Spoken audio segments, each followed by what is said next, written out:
Ladies and gentlemen, I'd like to make a short announcement actually that's not in the programme, because there have been some exciting developments in our Holborn Cenotaph appeal that I wanted to share with all of you, with the committee and those others of you present tonight, in recognition of many of your support for the project and in advance of tomorrow's press launch, which I know that some of you were asking about on your way in. There's been a lot of work going on behind the scenes, and I thank you very much for that. And can I thank too those of you who in recent months have taken the collection tins, many of which I know have been distributed to clubs just like this one. You may have seen one at work this week. You may indeed have donated. Thanks in particular to Gary for his efforts in this regard. Where's Gary? A big hand for Gary, please.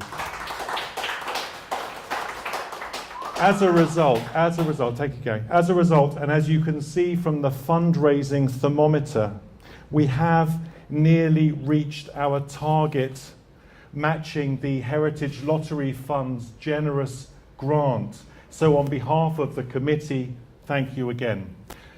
More happy news. It was confirmed at this morning's MOPAC meeting that the current Holborn police station on the corner of Theobald's Road and Lamb's Conduit Street will be decommissioned in 2016, with functions moving across from the 2nd of January onwards to the very much larger premises of the refurbished former Royal Mail sorting office at 21 to 31 New Oxford Street, at the junction with High Holborn. The numbers of persons needing to be processed in Westminster and central London under the various sections of the Criminal Justice Act 1994, the Public Order Act 1986, the Police Reform Act 2002, the Police Reform and Social Responsibility Act 2011, the Terrorism Act 2000, the Anti-Terrorism, Crime and Security Act 2001, Criminal Justice Act 2003, the Anti-Terrorism, Crime and Security Act 2001, continuance in force of sections 21 to 23, Order 2003, the Prevention of Terrorism Act 2005, the Terrorism Act 2006, the Terrorism United Nations Measures Order 2006, the Counter-Terrorism Act 2008, the Coroners and Justice Act 2009, the Terrorism United Nations Measures Order 2009, of course, and the Terrorist and Asset Freezing Temporary Provisions Act 2010, etc.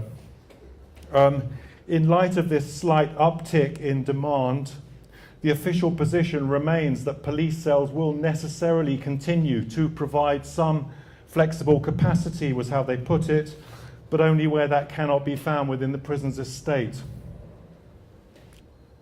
Stepped, ramp, and mobility lift access to and from the top of the current 3-storey podium and Lamb's Conduit Street will be retained, but all entrances will be sealed, and the whole podium and the tower to floor 6 will be faced with ashlar slabs of Portland stone.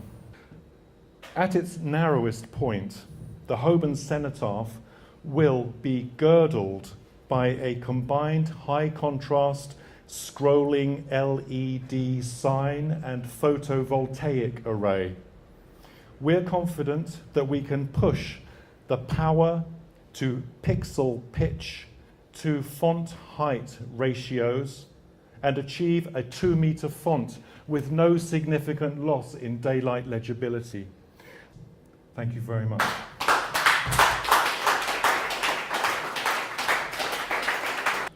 Part of the deal with the Holborn Cenotaph is that there's a small edition of the text which has links to all of those resources, and this is just given away free. So I have about maybe 10 or 20 copies of that. If you'd like a copy, come and get one. Thanks very much again. Thank you.